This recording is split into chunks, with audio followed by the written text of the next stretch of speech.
Salut, je m'appelle Mélanie Gagné, je serai votre animatrice pour cette émission.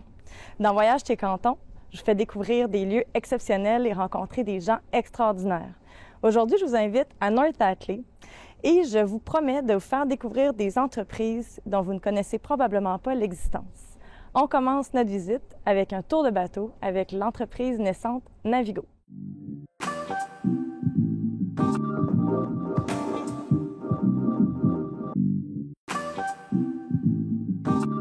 Ça, c'est le bateau dans lequel on va embarquer aujourd'hui. Juste pour dire, notre flotte est un petit peu... Une partie de notre flotte est derrière nous ici. On a des bateaux sur le lac Massawippi ici. On a des bateaux aussi sur le lac Memphremagog. Pour cette saison-ci, c'est ça. On espère que la saison prochaine, on va prendre un petit peu d'expansion. Mais aujourd'hui, on va te faire découvrir une partie du lac Massawippi avec notre ponton ici présent.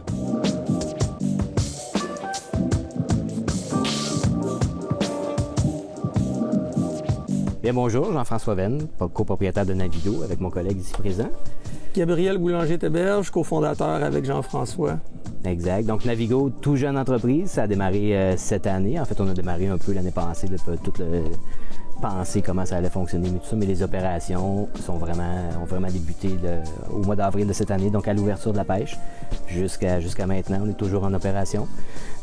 Donc, on est une entreprise de partage de bateaux. Donc, on est propriétaire de bateaux en ce moment. C'est l'étape 1, c'est là qu'on est. Et on met les bateaux en partage avec les membres. Donc, les gens doivent être membres. Ils s'inscrivent, ils prennent un membership. Et après ça, ils peuvent on leur donne une formation. Ils s'inscrivent en ligne. Ils réservent l'embarcation directement en ligne. Et après ça, ils viennent et comme ils ont eu leur formation, ils sont complètement autonomes. Donc, c'est le but de Navigo, c'est de dire, OK, moi, j'ai pas vraiment les moyens de m'acheter un bateau. Ça coûte très cher. On le sait, les prix des bateaux ont explosé. Le prix des quais ont explosé. Ça coûte très cher maintenant d'avoir un quai. Il faut aussi être capable d'avoir un quai. La disponibilité des quais, aussi, on a eu même, nous, de la difficulté à avoir certains quais. Donc là, quand on a un quai, c'est très, très dispendieux et ça ne fait qu'augmenter à chaque fois. Si on n'a pas de quai, ça veut dire qu'il faut prendre le bateau à la maison, lier sur la remorque, venir ici, faire un lavage, descendre à l'eau, se stationner, partir en bateau. À la fin de la journée, on fait l'opération inverse. Donc, on reprend la remorque, on ressort le bateau, on retourne à la maison. Et ça, c'est à chaque fois qu'on sort.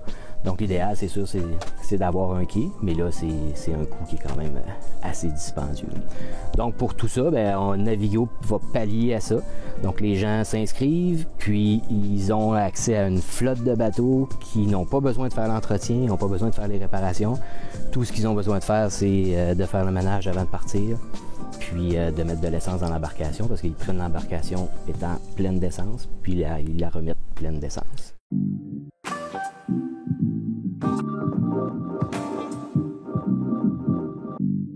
L'entreprise Navigo, l'idée était d'essayer de combler,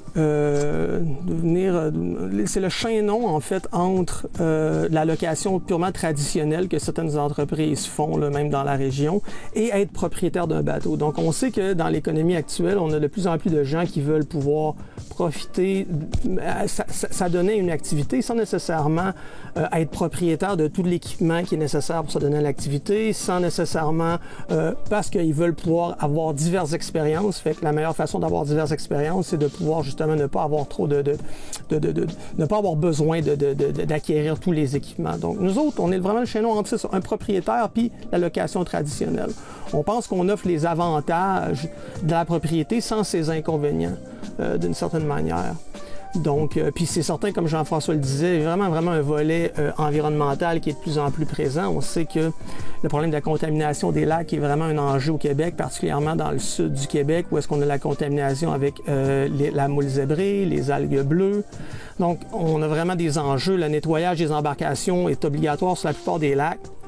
Malgré tout, ça ne réussit pas à contrer toute la propagation parce qu'on sait qu'à chaque année, on a des nouveaux plans d'eau qui sont contaminés. Donc, c'est sûr que d'avoir des embarcations qui restent sur le même plan d'eau tout l'été, une personne peut, d'une certaine manière, avec Navigo, avoir accès à différents plans d'eau, mais sans transborder d'embarcation. Puis ça réduit aussi le trafic sur le lac. Donc, réduire le trafic sur le lac réduit les vagues, réduit l'usure des berges. On voit là, en ce moment, là, on est en fin d'avant-midi, c'est hyper tranquille, on est les seuls sur le lac. Puis, en fait, avoir Navigo, on considère un bateau pour 20 personnes, alors que normalement, ces 20 personnes-là auraient un bateau. Donc, on vient de réduire ça quand même considérablement.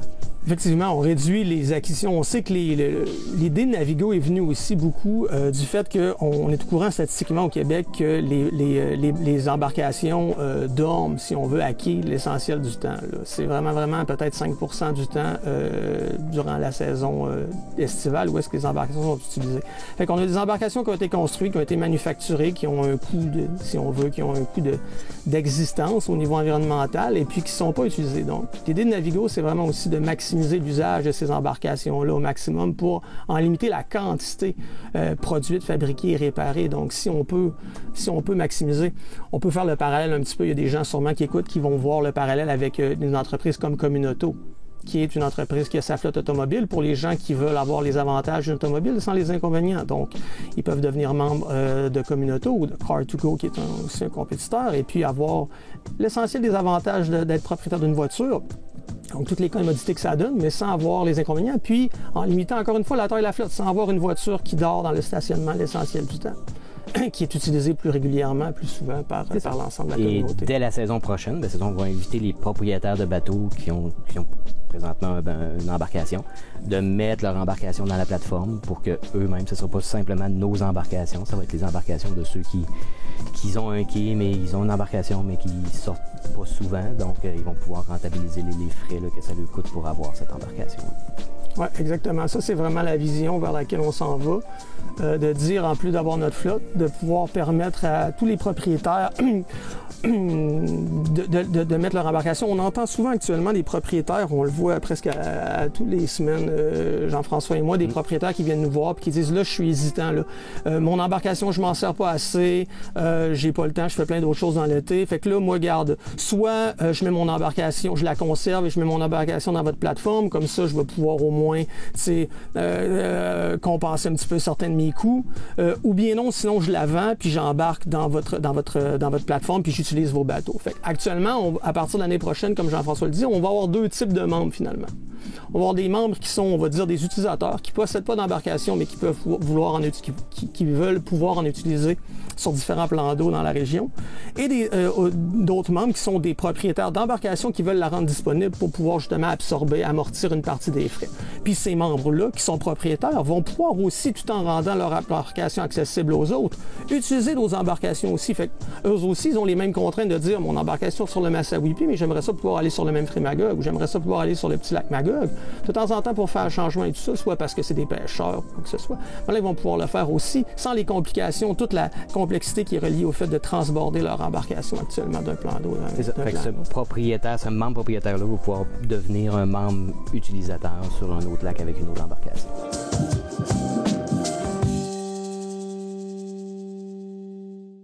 Navigo s'adresse à toute personne qui a une petite famille, même des gens, même un couple, mais commençons par la petite famille. Donc, ils veulent venir avec les enfants, ils embarquent dans le bateau, ils vont s'ancrer dans une baie tranquille, ils prennent un petit lunch, des sandwichs, quelques breuvages.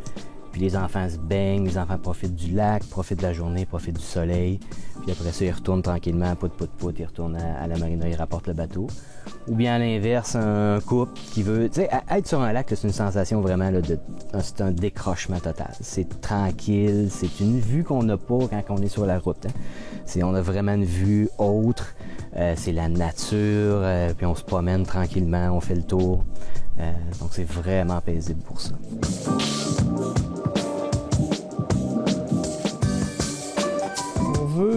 Que les gens qui n'ont pas forcément d'expérience, des gens qui n'ont jamais été propriétaires de bateau puis qui ne se sentent pas nécessairement à l'aise à conduire, a priori, tout ça, il faut, c'est bon de le mentionner, il faut naturellement, pour être membre Navigo, il faut avoir son permis de conduire d'embarcation de plaisance. C'est un permis qui est délivré par le ministère des Transports du Canada. Les formations s'offrent en ligne. C'est quelque chose comme 6 heures de formation. À un frais, c'est moins de 100 $. C'est bon à vie, 60 $. Donc, c'est quand même très abordable. C'est tout ce qu'on demande. Puis après ça, les personnes qui ne seraient pas à l'aise, qui seraient des gens qui n'auraient jamais été propriétaires, la formation qu'on leur donne quand ils deviennent membres, elle vise un petit peu aussi à les conforter à ce niveau-là. Donc, à leur donner la confiance pour être capable d'embarquer puis de partir. Puis, on pense que c'est une belle façon d'entrer un petit peu, de s'initier à la conduite d'une embarcation plaisance sur le lac parce que, bon, comme on disait, tu n'as pas nécessairement besoin de te commettre et de dire « je m'achète une embarcation ». Non, je vais devenir presque un propriétaire en étant membre Navigo, puis en plus, je vais être appuyé, je vais être épaulé un petit peu dans ma démarche au départ. Il suffit de prendre après ça des sorties où c'est un petit peu moins achalandé au départ pour avoir le lac un petit peu à soi comme on le voit aujourd'hui, pour pouvoir expérimenter puis se familiariser avec la conduite et tout.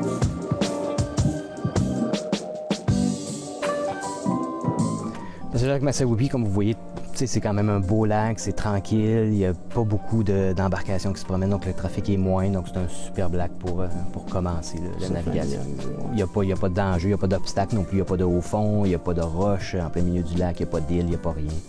Donc c'est vraiment facile pour commencer. Puis on encourage vraiment, des fois on entend les gens viennent « Ah, c'est mon conjoint qui va conduire et tout ça », mais on encourage les gens, non, mais allez passer votre permis, puis vous allez pouvoir, démocratiser aussi même. J'ai l'impression que traditionnellement, c'est un petit peu plus les hommes qui ont tendance à conduire les embarcations, puis c'est le fun que de pousser pour que les femmes se sentent à l'aise, puis on en a de plus en plus quand même qui le deviennent, puis souvent c'est des premières expériences parce qu'elles n'ont pas été nécessairement exposées, puis elles n'ont pas eu l'opportunité de... Puis là, ben regarde, c'est une belle opportunité de se familiariser, puis de devenir les capitaines, puis de dire, regarde, là, maintenant, d'acquérir cette confiance-là. Je suis capable d'opérer l'embarcation, je comprends comment le moteur fonctionne et tout ça, donc c'est une belle opportunité pour ça aussi.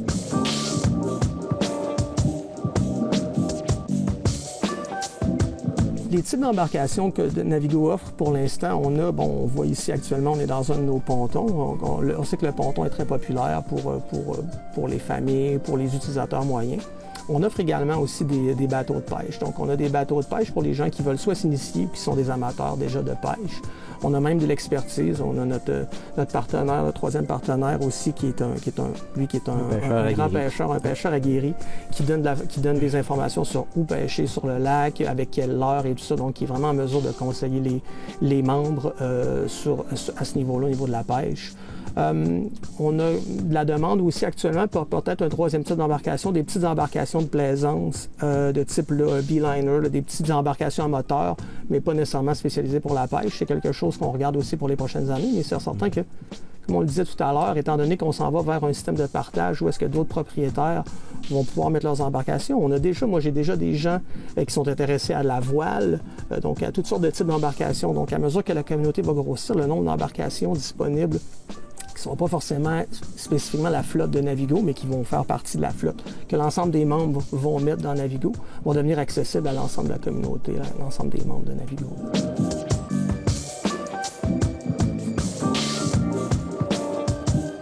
Avec la marina de North Atlee, donc on est vraiment partenaire avec eux. Donc on a une superbe de belles relations avec eux autres. Ils nous aident beaucoup, ils parlent beaucoup de notre concept, ils nous aident à développer notre concept.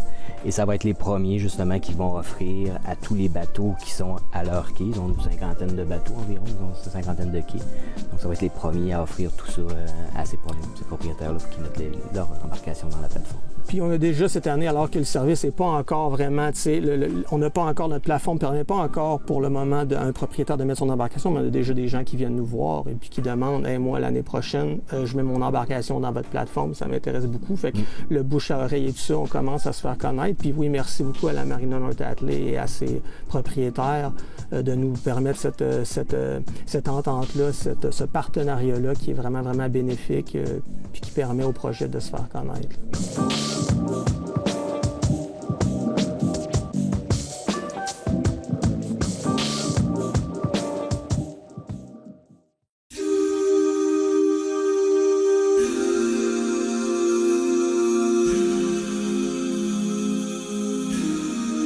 À la station Chêne-Rouge du canton de Atlee. Je suis super excitée parce que je m'en viens passer une nuit ici.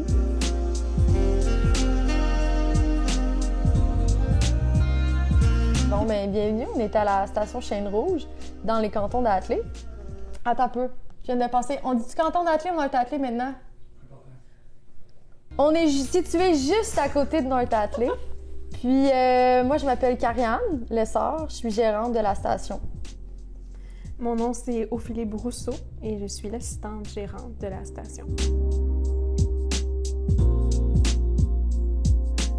Première chose, c'est on arrête au stationnement, notre auto, on la laisse là. D'abord, il y a plusieurs raisons pour ça. On veut vraiment que les gens, quand ils arrivent, ils vont vivre une expérience pleinement dans la nature. On est déconnecté à partir du moment qu'on stationne l'auto. Aussi, par rapport à l'effet que ça fait de ne pas utiliser les automobiles sur le site. On veut qu'ils fassent attention à l'espace, faire attention à la terre, mais faire attention aussi aux autres invités. Quand on arrive, justement, c'est un endroit où est-ce que c'est beaucoup convivial. J'aime pas ça dire hostel, parce qu'hostel, c'est quand même... Presque familial. Ouais, c'est familial. On veut que les gens, quand ils arrivent ici, se sentent comme à la maison. C'est leur deuxième chalet. Puis tout le monde se respecte, tout le monde se jase. Les rencontres qui se font partagées sur le côté du feu. Les gens sortent leur guitare. Tu peux prendre une bonne bière de Villandré sur le bord du feu, une bonne bouteille de vin du domaine Bergeville. Puis les gens, là, tu vois, là, profitent sur le bord de la piscine, profitent sur le côté de l'étang. Le but, vraiment, c'est que ce soit autonome. Donc, à partir du moment qu'ils arrivent, ils prennent leur brouette, ils s'en vont directement à leur habitation. Puis qu'ils vivent une expérience de camping de luxe. C'est pour ça qu'on appelle ça le glamping.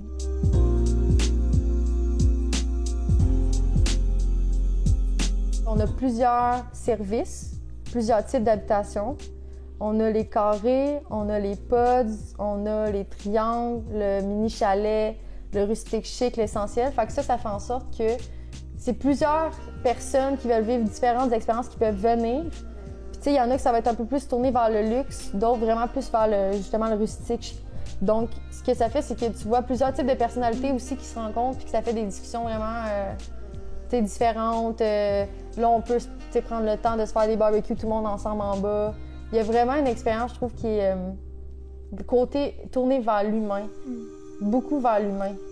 Mais c'est très rassembleur. Ouais. Les gens, comme tu dis, ils viennent pas là pour juste l'expérience d'un hébergement. Ils viennent là pour l'expérience des services qu'on offre, de la région, pour la nature.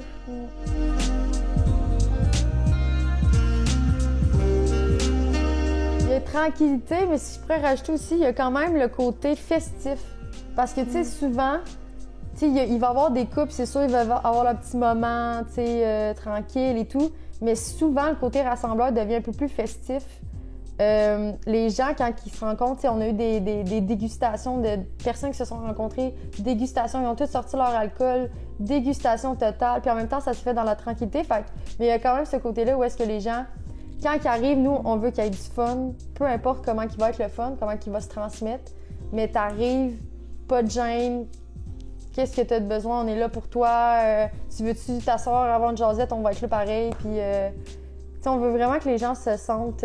Comme à la maison. Ouais. Mais c'est une expérience polyvalente, là, parce que vraiment, à chaque semaine, c'est des invités différents, c'est une ambiance différente qui se crée. Autant que des fois, ça va être une soirée potluck. Tout le monde se cuisine, tout le monde se partage. Ouais. Des fois, ça va être une soirée juste de société. Puis les gens qui sont seuls ou qui sont juste à deux, ils vont se rassembler à d'autres invités pour faire une grosse soirée comme ça.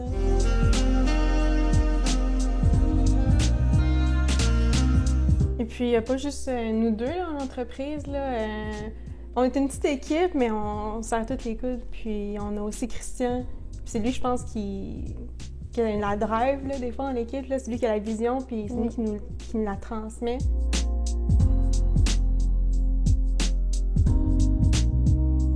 Mais je pense qu'un coup de cœur, clairement, c'est le hamac.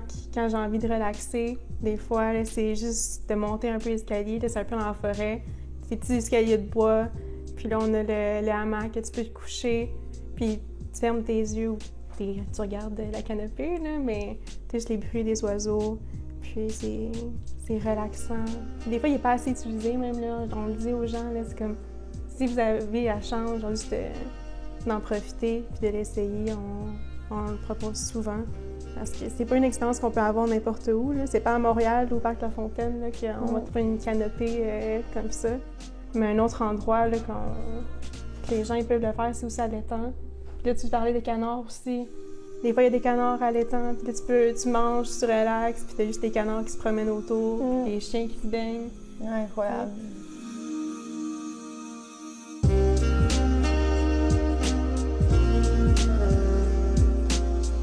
Hey, j'ai la chance de dormir ici ce soir. Je suis trop contente. Ça s'appelle tente glamping. Chaque tente est différente.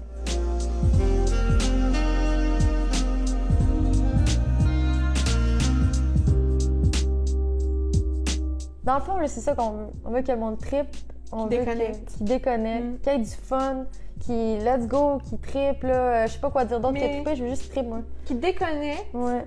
Ce qui est stress, la vie de tous les jours, David. Ouais.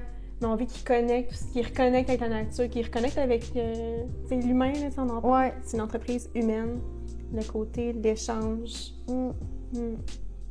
Se ressourcer.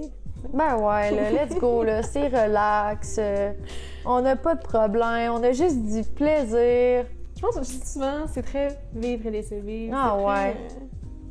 Carpe diem. Ah ouais.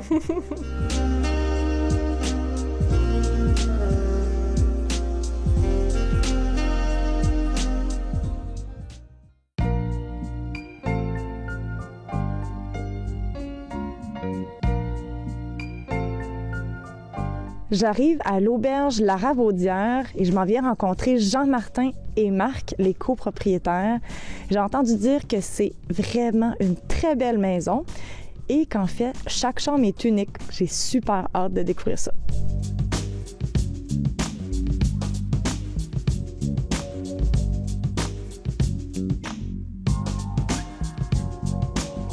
Je suis Jean-Martin Lapointe.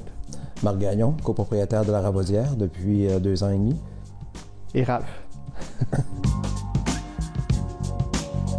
Alors, on est parti de Montréal il y a 2 ans et demi pour venir s'établir à Nord-Tatley. Un vieux rêve de mon côté. Et mon chum m'a suivi dans l'aventure. Oui. Alors, moi, j'étais client ici il y a 33 ans.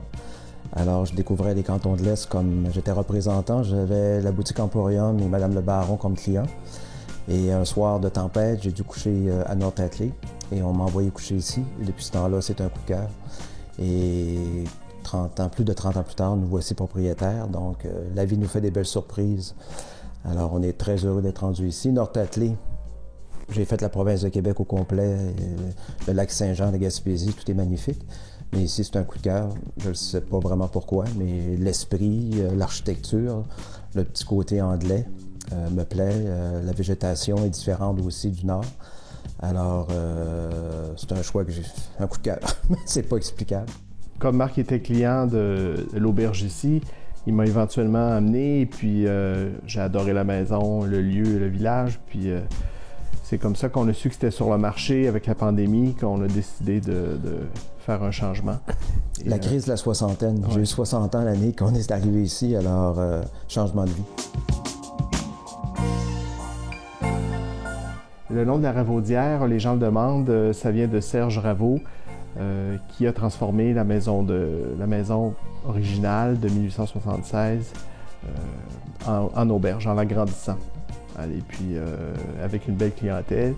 Et c'est depuis les années 80 alors que c'est opéré en auberge avec 7 chambres.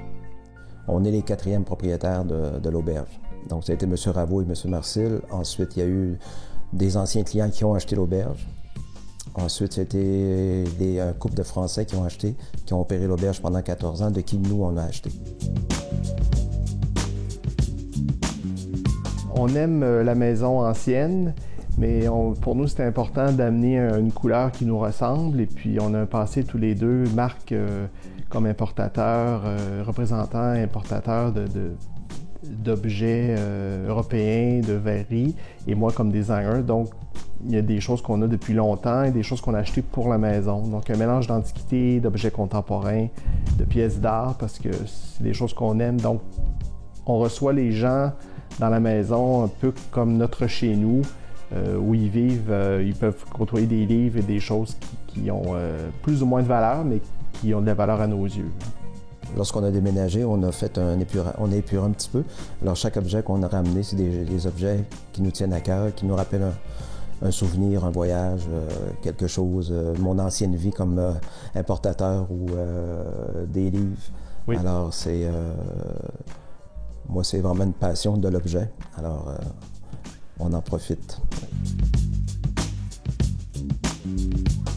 La maison est idéalement située en avant du terrain de golf, sur un terrain de 2 acres. Donc, ce qu'on offre, je pense, c'est le calme. On propose le petit déjeuner. Marc est le chef. Pour les déjeuners. Et souvent, on peut avoir un chef à domicile aussi pour les groupes. Parce que comme la maison, on a seulement 7 chambres, alors c'est facile pour un groupe de prendre toute la maison au complet. On se trouve à faire le service. Le chef vient à domicile. On a le permis de service, donc les gens peuvent apporter leur alcool. Et ils n'ont pas besoin de conduire le soir, alors ça, ils peuvent consommer à volonté. Ça fait un environnement plus intime qu'à au restaurant. Et puis, tout à fait. Alors, puis on a la tranquillité, on est à 1 km du village, donc 10 minutes à pied. Et quand on arrive ici en fin de journée, on a 2 arcs de terrain, alors la tranquillité avec la terrasse à l'extérieur, le coucher de soleil devant la maison, sur le club de golf, alors avec un verre de vin, ça peut être agréable. Donc on retrouve la tranquillité. Le projet d'aubergiste et d'hôtellerie, c'était vraiment l'idée de Marc, mais c'est un projet dans lequel je me plais davantage que je pensais. Et Marc a ça vraiment de façon naturelle. Et puis on reçoit les gens, je pense, comme s'ils venaient chez nous nous visiter. On a des clients récurrents, déjà des 2 fois, 4 fois, 8 fois, déjà des visites répétées. Et je pense que c'est le côté personnel qui devient intéressant. Moi, j'ai déjà eu des magasins, donc les gens venaient chez moi. Ensuite, je me suis imposé chez les gens pendant 28 ans comme représentant commercial. Et là, je retrouve mon espace. C'est les gens qui viennent chez moi. Et je voulais une maison pour recevoir des amis. Et je veux que les gens se sentent comme arriver chez des amis quand ils arrivent ici. Alors, je veux que ça soit convivial, que ce soit chaleureux. Je pense que c'est le plus important, au-delà de tout ce qu'on peut avoir dans la maison ou offrir dans le mobilier ou peu importe, c'est la chaleur de la maison et tout ce qu'on peut rendre l'expérience agréable. Et quand les gens partent, qu'ils aient le goût de revenir. Je dis toujours que mon plaisir commence à 4 heures. Quand les chambres sont faites, tout le ménage est fait et la visite arrive, là, notre plaisir commence.